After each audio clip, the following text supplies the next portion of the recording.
Mayoritas dari para pedagang bakso biasanya membuat baksonya itu di penggilingan. Nah, tahukah Anda bahwa di penggilingan itu sering kali terjadi banyak kesalahan-kesalahan yang membuat hasil bakso kita jadi tidak sesuai harapan. Hari ini kita akan membahas tentang apa saja, 5 hal apa saja kesalahan yang paling sering terjadi yang bisa terjadi saat kita bikin bakso di penggilingan.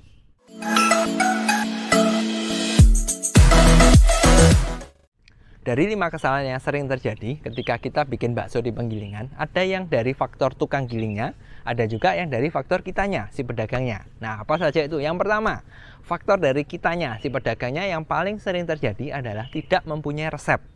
Biasanya ini terjadi untuk mereka yang baru awal-awal berjualan bakso, ya pemula lah istilahnya.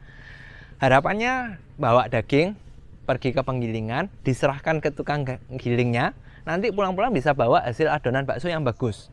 Faktanya, tahukah Anda, sebagian besar orang yang melakukan hal seperti ini, pulang itu hasilnya tidak bagus. Kebanyakan mereka kecewa karena hasilnya juga tidak sesuai harapan. Kenapa? Satu, bagaimana Anda yakin kalau Anda cuma bawa daging doang, si tukang gilingnya tadi itu ngerti Anda maunya gimana? Bayangkan orang bikin bakso kan banyak macamnya. Ada yang mau yang bagus, yang premium, ada yang mau tengah-tengah, ada juga yang mau sangat-sangat murah, pokoknya terjual. Nah, tukang gilingnya tahu dari mana? Oke lah, Anda mungkin ngomong, Pak, saya mau hasil baksonya seperti sekian. Sekiannya kita, misalkan nih, saya mau hasilnya bagus. Bagusnya orang A dan bagusnya orang B, ini nggak sama loh, berbeda. Nah, kembali kan, bagaimana tukang gilingnya bisa tahu? Itu yang pertama. Yang kedua, kalau Anda menyerahkan semuanya ke tukang giling, kok yakin tukang gilingnya juga ngerti? Jangan-jangan yang megang gilingannya orang yang baru, mungkin yang senior yang ngerti lagi nggak masuk, sakit dan sebagainya. Dan ini anak buahnya yang baru mungkin cuma asal-asalan, gimana taunya? Kalau sudah gini kan repot. Sehingga kesalahan yang pertama adalah tidak mempunyai resep itu harus Anda hilangkan. Anda wajib hukumnya untuk Anda mempunyai resep. Setidaknya kalau Anda nggak ngerti, Anda wajib carilah referensi di internet banyak sekali. Anda bisa tiru itu sehingga setidaknya Anda itu gambarannya dapat, kualitasnya sekian, ya Anda bisa mendekati. Syukur-syukur kalau Anda ngerti triknya, tekniknya dan sebagainya, sehingga hasil adonan Anda itu benar-benar sesuai dengan keinginan Anda. Kesalahan kedua, biasanya tidak ditungguin. Nah, ini kembali ke personalnya, ke kitanya. Tidak ditungguin. Kenapa? Ini akan menjadi efeknya yang banyak. Contoh misalkan yang paling sering terjadi adalah kecampur. Dalam arti mungkin sisa giling yang lama nggak dicuci, nggak dibilas, kecampur di Anda sehingga rasanya nggak karuan. Atau mungkin Anda akan masuk ke kesalahan-kesalahan yang selanjutnya. Oke, saya lanjutin ya. Yang kedua adalah tidak ditungguin tadi. Kesalahan yang ketiga adalah jumlah takaran es terlalu banyak. Nah, ini juga masuk sebenarnya bukan cuma di tukang gilingnya tapi di kita. Kembali kan karena nggak diawasin, tukang gilingnya asal masukin. Nah, pertanyaannya kan gini. Sadar nggak ketika kita bikin bakso di penggilingan, biasanya para tukang giling ini itu tidak menakar dengan pasti, tapi feeling. Ya oke, saya tahu ada beberapa yang sudah mengerti sehingga mereka sudah valid. Oke, kalau adonannya sekian, esnya harus sekian, mereka ada yang ngerti. Bagaimana kalau di tempat Anda ternyata yang bukan tipe seperti ini, cuma feeling. Nah, celakanya mereka feeling ini lihat dari adonannya. Oh, masih kental, tambahin lagi. Oh, masih kental, tambahin lagi. Nah, padahal kebutuhan Anda mungkin yang bagus, yang harus enak, kenyal. Nah, kalau esnya, airnya terlalu banyak, hasilnya juga akan jelek.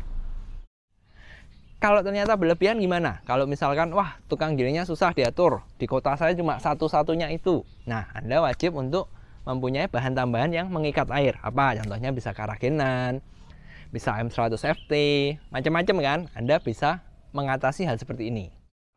Kesalahan keempat yang sering terjadi adalah jumlah tepungnya terlalu banyak. Dan ini akan nyambung ke kesalahan yang pertama tadi, di mana kita tidak mempersiapkan resep. Banyak orang berpendapat bahwa semakin banyak tepung, itu hasilnya akan semakin bagus. Faktanya enggak seperti itu.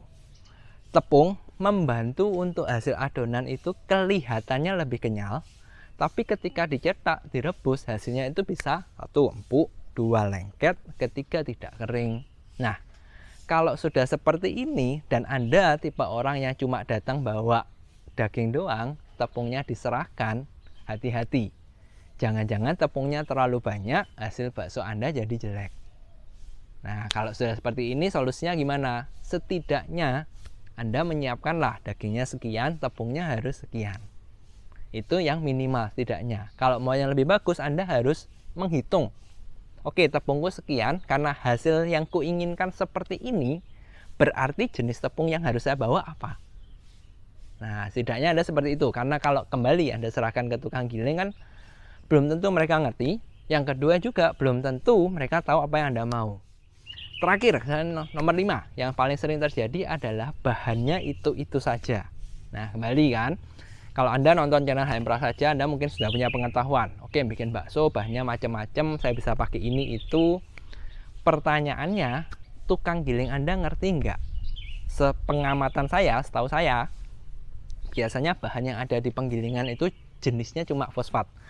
Kalau nggak pengenyal sasetan, tepung premix, STPP, atau Wendapos. Sudah, 4 ini saja. Dan Anda kalau ngikutin channel HM Prasaja tentu tahu kan, pemakaian fosfat memang penting, memang sangat diperlukan, tapi pemakaiannya ada batasannya. Kalau Anda naikkan lagi, itu hasilnya nggak bagus, rasa pahit atau getir. Pertanyaannya adalah bagaimana kalau ternyata kebutuhan Anda itu lebih dari fosfat.